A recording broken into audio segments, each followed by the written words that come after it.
Good evening and welcome to the Lowy Institute. My name is Susanna Patton and I'm the Deputy Director of Research and will moderate tonight's debate on Australia's defence strategy. I'd like to begin by acknowledging the traditional owners of the land we meet on, the Gadigal people of the Eora Nation, and I pay my respect to their elders past and present. Tonight we will hear from two leading Australian experts on defence policy, Jennifer Parker and Sam Roggeveen. Sam is the Director of the International Security Program here at the Lowy Institute, and Jennifer is a leading commentator on Australian defence and strategy with over 20 years of experience in the Royal Australian Navy. Now, I'm going to speak very little tonight, but I did just want to offer a couple of brief framing observations for why I think it's important that we have this debate. First, it's become cliche to note that the world is a more dangerous place, but independent conflict monitoring shows that the number of armed conflicts globally is at an all-time high since 1946. Indeed, two preeminent legal scholars recently wrote in Foreign Affairs about a catastrophic collapse of norms against the use of force.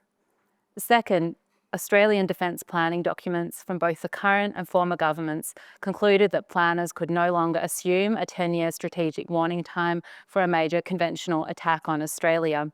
And finally, Australia's Chief of Defence Force recently observed that we are having to reconsider Australia as a homeland from which we will conduct combat operations, something that will require a new way of thinking about national resilience and preparedness.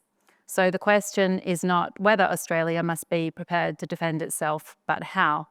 So let me now invite our two speakers to deliver their opening remarks on this topic, Jennifer, followed by Sam. Jennifer, the floor is yours.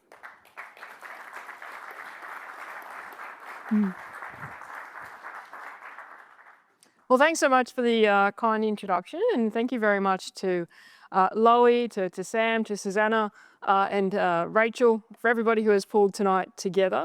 I am going to set a timer because my wife tells me that I ramble, and apparently I only have 5 minutes. So if you don't like maritime strategy, I'm going to change your mind in 5 minutes, and here we go. Look, I guess when we talk about why does maritime strategy matter, the first thing I hear is, well, yeah, but we need to have a strategy for all of the warfighting domains. I think the first point to note is maritime strategy for Australia is not just another domain strategy. How do you fight in the maritime domain? It's a way of thinking about the defence of Australia, because Australia itself is, of course, an island nation. In fact, there's this, I can't remember the show, don't really watch it, it's on the ABC, makes fun of people in the news, made fun of me and said, oh, look at this expert telling us we're an island. That's great, we worked that out. But I think when it comes to our strategic policy and our strategic thinking, actually it does need to be reiterated time and time again, because actually in our strategic debate, there is the debate about, is territorial defence more appropriate, or is maritime defence the way we should think about it? And I would advocate that a maritime strategy, that is using the maritime domain to our advantage, is the best way to think about defence of Australia. Now, why is it so important to Australia? Look, of course, we are heavily dependent on maritime trade. Depending on the quarter, 99% of our goods comes through the maritime domain. But that's just not all of our goods. And of course, in the event of a conflict or a crisis, we wouldn't seek to protect all of that. You may not get your Nintendo Switch or your new Nikes, but what you would need is your fuel and your fertilizer that would come through that domain. And as much as, we'll hear about stockpiling tonight and the fact that you just prepare for that, you can't stockpile for a prolonged conflict. And in fact, if you choose to do so, you actually have a determined amount of time that your enemy can just wait you out. So we do need to be able to protect that critical seaborne supply. We'll also probably hear tonight about the fact that Australia is protected by its geography, and therefore we don't need to think about defence of the maritime domain. We can do territorial defence because it is a long way to come and touch Australia.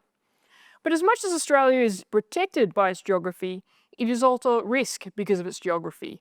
Because of Australia's geography, it relies long sea lines of communication to get that critical fuel, fertiliser to Australia to keep our economy functioning and our war effort going. But also when you think about geography, it's only beneficial if you make the most of it. One of the key elements of maritime strategy is the idea of strategic manoeuvrability, and the maritime domain is the ultimate domain for strategic manoeuvrability. If you take a defensive strategy where you sit on the land and you wait for them to come to you, then your enemy or your adversary determines the context, they determine how and when they will strike you. And there are a lot of options in the maritime domain. If you have a capable maritime force that can make the most of that distance, you're actually limiting the strategic options of how an enemy could seek to strike you or seek to coerce you. And then the final element, we talk a lot about partnerships and allies and the importance of them to us. But those partnerships and those allies also have expectations of us. In the event of a crisis or conflict in the region, there would be an expectation that we keep Japan's energy supply going, South Korea's energy supply going, food security for the Philippines. So it's not just protecting critical seaborne supply for Australia, it's also ensuring that some of those critical exports that we provide to those countries who would be at risk can function as well. So there's kind of three reasons there we need to focus on the maritime domain. Look, I'm not going to focus here. I've got 58 seconds left apparently, otherwise my wife will be right, and I do ramble. I'm not going to focus on AUKUS and I'm not going to focus on frigates, although there was a big announcement this week. I'm happy to take questions on those. What I really want to get across in this talk is what we need to think about from a maritime perspective is how we defend Australia. We need to understand that to defend Australia, we need a maritime-focused strategy. Because the threat to Australia isn't an invasion. In fact, you don't need to step foot on Australia. You don't need to launch a missile at Australia. All you need to do is throttle it through the maritime domain, and you have control of Australia's economy. You have control of Australia's ability to fight the war effort. 91% of our fuel supply is imported. That is the fuel supply that allows our trucks to move around our country, is the fuel supply that allows our F-35s to fly. So hopefully I have 2 seconds left, so I will stop it there and say, look, hopefully what I've given you is a primer of how we should think about maritime strategy. It's not just a strategy for a domain, it's a strategy for the defence of Australia that enables us to keep the country functioning, enables us to support our regional partners, and enables us to make the most of our geography. And I think I'll leave it there. Thank you. Well, thank you very much, ladies and gentlemen. First of all, I'd just like to say how proud I am to be part of an institution that elevates and informs public debate on vital national issues, such as the one we're discussing here tonight. And I'm honoured to share the stage tonight with Susanna and Jennifer, who've each made important contributions to our national debate. And given the subject of tonight's event, it's also appropriate to acknowledge Jen's many years of service in the Royal Australian Navy, which sets an example that more of us could have emulated. Now to business, and Jen has helpfully previewed some of the arguments that I plan to make. She anticipated very well. When you're examining defence policy, I always start with the threat. And we shouldn't muck around. We're talking about China, which is by far the most serious challenge to Australia's security. And the Australian Defence Force should be designed against the most serious threats. China clearly has ambitions to surpass America as the leading power in Asia. No country of China's size can be expected to indefinitely accept subordinate status in its own region. We can't be sure of many things in international affairs, but we can be pretty sure that China wants to achieve leadership. And China is clearly building the kind of military it needs to become regional leader.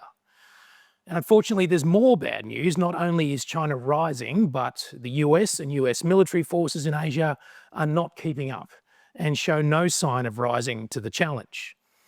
We should take that as a sign that America is not fully committed to maintaining its position as the leading power in Asia and is not fully committed to defending its allies. Now, I stress, and I want to be clear here, I'm not making a moral judgment about American courage or character, but I'm making a calculation about its vital interests. America is a very secure country, even if China does become the leading power in Asia. In fact, if there's a moral judgment to be made here, it's really against us, America's allies, who are reluctant to grasp the need for greater self-reliance. But self-reliance is possible.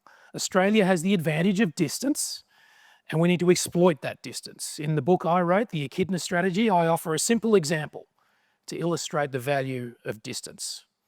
Imagine you're a military commander ordered to destroy a target, and you have the equivalent of 500 kilograms of high explosive to do the job. How do you move that onto the target? Well, it all depends on how far away the target is. If it's over the next hill, you'd probably use mortars.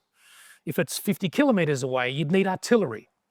If it's 500 kilometres away, you need a fighter aircraft. In fact, you'd probably need a whole squadron of them to do the job properly. And you would need all the supporting infrastructure that goes along with having fighter aircraft. If the target's 5,000 kilometres away, you need an intercontinental ballistic missile, which again comes with even more national infrastructure. My point is very simple. As your target gets further away, the complexity and expense of attacking it rises exponentially. Yet the military effect remains consistent. It's always 500 kilograms of high explosive. Now, there are really only two ways for an adversary to overcome this problem of distance. One is to use the oceans and the skies. The most efficient way to transport a lot of military power towards Australia is on ships. You can also use aircraft and missiles, though as I just illustrated, that's more expensive. The second way to overcome the distance problem is to establish military bases near Australia. Now, in turn, that suggests a very clear mission for the Australian Defence Force. First, to defend Australia against attack by ships, aircraft and missiles. Second, to help in a broader national effort to make sure China never establishes military bases near Australia. And, if those efforts fail, to make those bases vulnerable to Australian attack. Now, those are difficult but achievable tasks. The truth is, ladies and gentlemen, defending Australia is not that hard compared to the challenges many other nations face. We're one of the more naturally secure nations on Earth. We certainly aren't South Korea or Poland or Taiwan. So we have a right to feel we can do this, not just because of our geography, but also because Australia has always done big things its own way. The Australian ballot, compulsory voting, federalism, superannuation, health, education, immigration, firearms. Why not defence? There's no reason for Australia to lack self-confidence. But standing in the way of greater self-reliance is the most dramatic change to our alliance with the US since 1951, and that's AUKUS. AUKUS is a paradox, hugely ambitious as a technological project, but unimaginative and I would say reactionary in its political character. Above all, AUKUS ties Australia more intimately to America than ever in our history, when America is more volatile and unpredictable than ever in its modern history. That is a strange state of affairs. I thank you and I look forward to our discussion.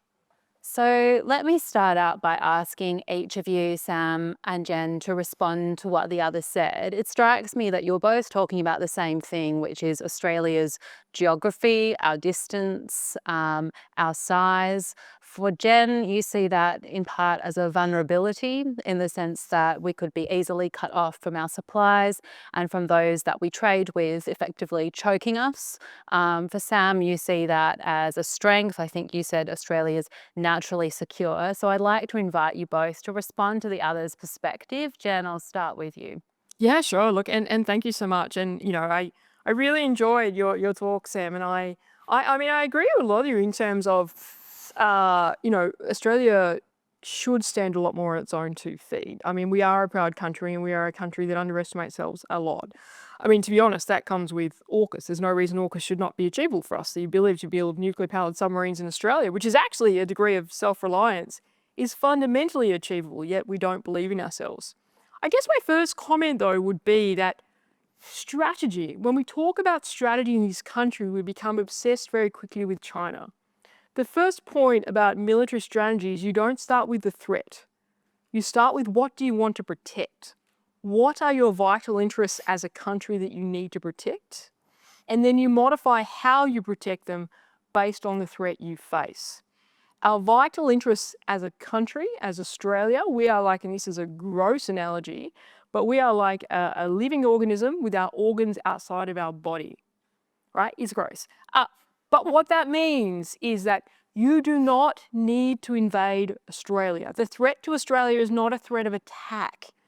It is a threat of significant coercion in a number of domains, space, cyber, but particularly the maritime domain, which would strangle our economy and strangle our national security. So if you start with a view that actually you need to protect your vital interests and you design your strategy around that, then you need to be able to protect your interest in the maritime domain. You then tailor how you protect them based on the threat. And the threat at this moment is potentially the threat of China. The threat of China seeking to coerce us through the maritime domain. And there are a whole range of scenarios we can go through as to how that might evolve. It's not evolving tomorrow. But we have already experienced significant economic coercion in response to not liking our degree of advocation or autonomy on certain issues. So I guess I'd go back to the core, but I agree we should be more confident, we should be more self-reliant. This is actually not a litmus test about China or about the US. It's about how we think about what is important to us as a nation and what we need to protect. And that's why the view of a territorial defence, where you protect the land, so we protect Sydney and Darwin, will fundamentally bring us undone in the event of a conflict or a crisis. Right. So that's the point of difference, I think. I mean, you're right, Susanna, that Jen and I both talked about geography and emphasised different elements of that. To some extent, though, we were talking past each other, so it's worth just becoming a bit more direct about the differences. And I think the major difference is here about the importance of trade to Australia and whether Australia can be, well, excuse me, the importance of sea lines of communication to Australia, and whether Australia can be coerced, can be strangled by threats to those sea lines of communication. I think there's a clear difference between us on that point. And maybe one way to explain that is to differentiate between trade and vital wartime supplies, let's call it that. On the subject of trade, it seems to me incredibly difficult for any foreign power to achieve high levels of coercion against Australia. Australia is an incredibly difficult country to blockade, for one thing, because we are so geographically large and because our ports are so far dispersed that the effort required to blockade Australia would far exceed any political benefit that you would hope to gain. And I just want to stress that ultimately, when we're talking about threats to Australia, we do need to think in terms of the political effect that's achieved. Right? Military force is always and everywhere designed to achieve a political objective.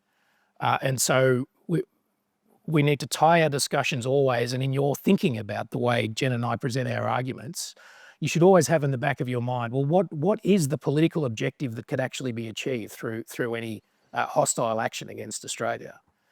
And you know, in the case of trade disruption to Australia, I find it very difficult to conceive that the effort required to impose severe trade blockage against Australia would have a political effect. The history of 20th century warfare is replete with examples of countries that come under severe pressure of that kind, but also bombing and other forms of coercion, where it has the opposite effect. It has a rally round the flag effect. And that's not even to speak about how actually difficult it would be. I'll quote here, and I'll finish on this point, a line from Shipping Australia, which is a lobby group that made a submission to a productivity commission inquiry. The world's sea spaces are vast. The routes around the sea are legion. No one power or group of powers has any hope of blocking all or any discernible fraction of Australia's sea routes. And even if an incident or an enemy actor did so block a route, ship operators and crews have repeatedly proven that they are willing to take the risk for a fee and have successfully carried out large numbers of shipping operations despite being attacked. I'll finish there. Okay. I want to respond again, but I'm not allowed to. Well, no, you can. You certainly can. We have no rules. We have no rule? Oh, great. This is how I like to roll. Or at least I'll decide the rules as we go. Yeah. So I guess you need to go back to some of the core thinking about Australia's dependencies. It is not maritime trade that you are trying to protect. It is the critical seaborne supply. You don't need to blockade every single port in Australia to have an impact on seaborne supply. And in fact, you don't necessarily need to come anywhere near Australia. If you stop crude oil transiting the Indian Ocean, you have a dramatic effect on Australia. If you stop, at the moment, our current trade goes to the Indonesian archipelago. If you stop any of those critical elements coming through the Indonesian archipelago, you're going to have an impact. And actually, the statistics bear it out in World War II that the raiders that operated down here did have an impact until they were sanitized or sunk. So actually, I think it is the wrong way to kind of argue it, to say that, well, you can't blockade every single port in Australia and you can't interfere with every element of trade, because that's not actually what you need to do. You need to do clear, targeted, critical bits that Australia would need that would make Australia have to capitulate. And when you say that it is unlikely a country would have the political will to do that, I mean, what we are seeing right now is a fundamental change in how countries think about the use of force to achieve their political aims. All right. Well, let's talk about capabilities. Sam, you mentioned the question in some of these regional contingencies is what would Australia bring? And obviously, one point that's sort of relevant in this is the question around AUKUS nuclear-powered submarines. So I do think we need to talk about that. So maybe, Sam, to you first. Can you give your view on whether or not nuclear-powered submarines would add to Australia's ability to defend itself? Absolutely, they would. Nuclear-powered submarines are formidable military tools. It's become a cliche, the apex predators of the ocean. So they're incredibly powerful. But as always in politics, in public policy and in life, it's a question of opportunity cost. What are you giving up? So the defense budget analyst, Marcus Hellier, has taken to referring to the AUKUS submarine project as the fourth service of the Australian Defence Force after the Army, Navy and Air Force, because it takes up so much of the budget already. Now, you know, your answer could be, well, that just means we need to increase defence spending even more. And fine, that's one answer. But of course, that comes with opportunity costs as well for the rest of the nation. So, yep, certainly nuclear-powered submarines increase Australia's military capability. My fear about nuclear-powered submarines, really, it's not so much budgetary. We can afford it. We're a very wealthy nation. We can absolutely afford it. My fear is really that it integrates us much more tightly than we need to with the United States. First of all, I'd say the alliance was in excellent shape before AUKUS was announced, so there was no need for a dramatic gesture in order to improve it further. And we are now tied much more tightly to the United States than we need to be, and particularly because our politicians have elevated the AUKUS project so much, it has become effectively synonymous with the alliance. And I think that's a real danger point, particularly with this review now that the Pentagon has announced that, you know, it's suddenly become this, not just an arms deal, but a pillar of the alliance in a way that makes this AUKUS review, I think, much more dangerous than it needs to be for Australia in a symbolic sense. But, you know, I think the greatest danger here is that when you have capability, you will be asked to use it. So if Australia maintained a fleet of diesel submarines of the kind that I would advocate, then the Americans are never going to ask us, please, you know, when the balloon goes up on a Taiwan conflict, the Americans will never ask us to contribute those submarines because they're really not that useful in a conflict that's several thousand kilometers to our north. But if we have the capability, then absolutely we'll be asked to use it. So I think it's deep in the marrow of the AUKUS agreement is this implicit suggestion that it will tie us much more closely to American strategic policy in our region. And by the way, I say implicit, but actually it's explicit. So we've seen Richard Marles say that, you know, we want to move from interoperability to interchangeability with the United States. We've heard Kurt Campbell from the Biden administration say, when submarines are provided from the United States to Australia, it's not like they're lost, they'll just be deployed by the closest possible allied force. And we've heard Jake Sullivan, also from the Biden administration, describe AUKUS as a strategic marriage between the United States and Australia for half a century. So you don't need to take my word for it. I think, unfortunately, in Australia, when it comes to AUKUS, AUKUS has become the new magic seeing eye. Everybody sees what they want to see in AUKUS. What is AUKUS at its core? It's a capability pact. It is a transfer of capability to Australia, of course. All three countries agree to that because it's in their national interests, right? Nothing is altruistic when it comes to international politics, certainly not when it comes to defence industrial capability. What are the US getting out of AUKUS? Certainly they're getting access to the region, absolutely. They are getting more interoperable capability with Australia, maybe even interchangeable in the submarine domain. But that said, when it comes to interoperability and when it comes to the point of dependence on the US industrial base, we are already dependent on the US defense industrial base. Our combat systems on our destroyers are a US combat system. To upgrade them, we need to go to the US. The missiles we fire, with the exception of the Naval Strike Missile we've just acquired, all come from the US, are built by the US. We need to get on their production lines. The combat system in the Collins-class submarines is the US combat system. I can go on. Our dependency on the US and our focus on interoperability doesn't start or end with nuclear-powered submarines. When it comes to nuclear-powered submarines, what are we actually doing? We are focusing on building our own sovereign industrial, I hate the term sovereign, but I'm going to use it, rolls off the tongue, sovereign industrial defense base in building nuclear-powered submarines. Actually, if we can get to that point and withstand the current turmoil, then we develop our own self-reliance to a degree in that, or certainly to the same degree that we have when it comes to our current combat systems, missiles, F-35 fighter aircraft, and the list goes on. So we are getting to the point where we can develop our own capability. How will AUKUS be employed and what are we tied to? I kind of always laugh when people think that we're going to be employing these submarines as dictated by the US. We already collaborate on theatre anti-submarine warfare with the US anyway. We know where their submarines are. They know where our submarines are. We're very, very close. But 8 submarines for Australia, if you have 8 of anything, that you're going to have maybe 2 to 3 operational. When you think about the problem of protecting Australia's maritime interests, and you need a submarine operating in the Indian Ocean, you need one in the Pacific Ocean. Very quickly, it's simple maths. There is not submarines available really for many other tasks in the event of a conflict or crisis. So Australia's nuclear-powered submarines can perform many roles, absolutely. What they're most likely doing is protecting Australia's critical interests, right?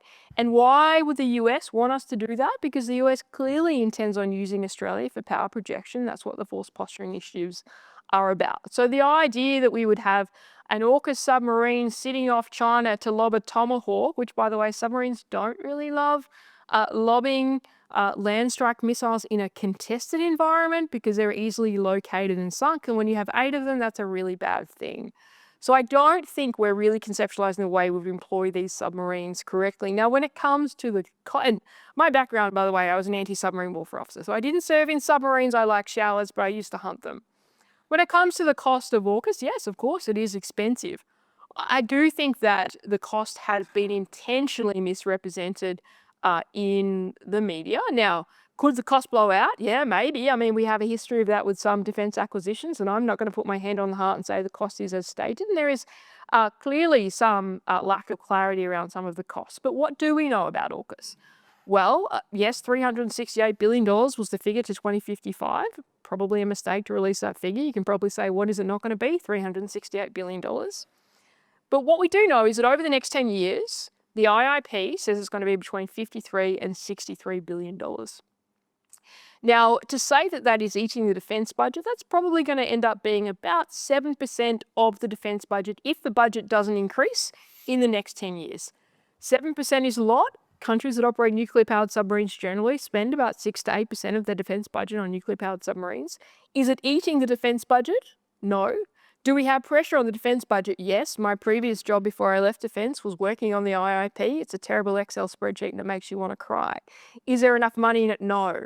But there wasn't enough money before AUKUS. In fact, when we got the Defence Strategic Update in 2020, we said we had no strategic warning time. We didn't tip any money into defence. So I think it's not true to say AUKUS is eating a defence budget. May it in the future? Possibly. Is it now? No. Are we getting these submarines to do the US's bidding? Absolutely not. Mm-hmm. Well, I'm really relieved to hear Jen say that the role of the nuclear-powered submarines won't be to operate well forward and to lob missiles onto the Chinese mainland. That's great. The government's never said that. And it does rather beg the question, what are those Tomahawk cruise missiles for? Okay, there's so much more that we could have discussed, but I want to ask each of you a final sort of reflective question, different questions for each of you. So Sam, I want to ask you, is there anything that would make you change your mind about AUKUS? And Jen, I want to ask you, is there anything in what Sam said about his views about his vision of a defence strategy that gives you pause, that makes you think differently about your maritime focus strategy? So Sam, to you first. I think the main thing that would make me change my well, would make me change my mind about AUKUS is if it just hangs on long enough to the point where it simply becomes impossible to change course for Australia. So at that point, I'd have to concede that, yeah, there's no way we're getting out of this, and we're doing it. So maybe that's a slightly slippery answer to the question, but well, look, maybe one other answer. I'll offer one other different answer to the question. And over the last 6 months, I must say I have changed my mind. I've heightened even further my assessments about China's military ambitions because so much has happened in that field. In fact, I remember it on Boxing Day. I remember flicking through social media feeds and seeing pictures of of 2 new 6th-generation fighter aircraft designs that China was designing, which puts them ahead of the United States in some respects. They're building a headquarters outside Beijing that is 10 times the size of the Pentagon. We've seen those landing barges, Taiwan. So China's ambitions are massive. So that in itself has given me pause about the sheer scale of the threat. Jen, final word to you. Oh, look, I think, I always enjoy discussing these things with Sam, and I'm sure that there's some, in the middle is probably where the answer sits. Look, I think that it is important to have these debates. It's important to think about how we can do things differently and how technology enables us to do things differently. But I fundamentally think it would be a strategic misstep for Australia to abandon the maritime domain. We would be sitting and letting other countries use that strategic maneuverability I talked about in the maritime domain against us, which would make us very susceptible to coercion. I just kind of finally just sum up one point just about the vulnerability of ships. You said there were no rules. Sam mentioned that ships are incredibly vulnerable right now, and I would contest that.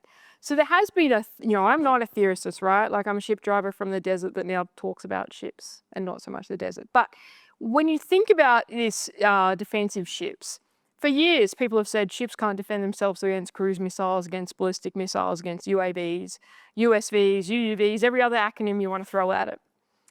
I'm a practical person. What have we learned about naval warfare in the last 18 months? What we've actually learned is ships that have well-trained crews, good combat systems, functioning radars, and capable missiles are very adept at defending themselves. Now, there's got to be more cost-effective ways, lasers, vice missiles, etc., EW jamming versus $2 million missiles.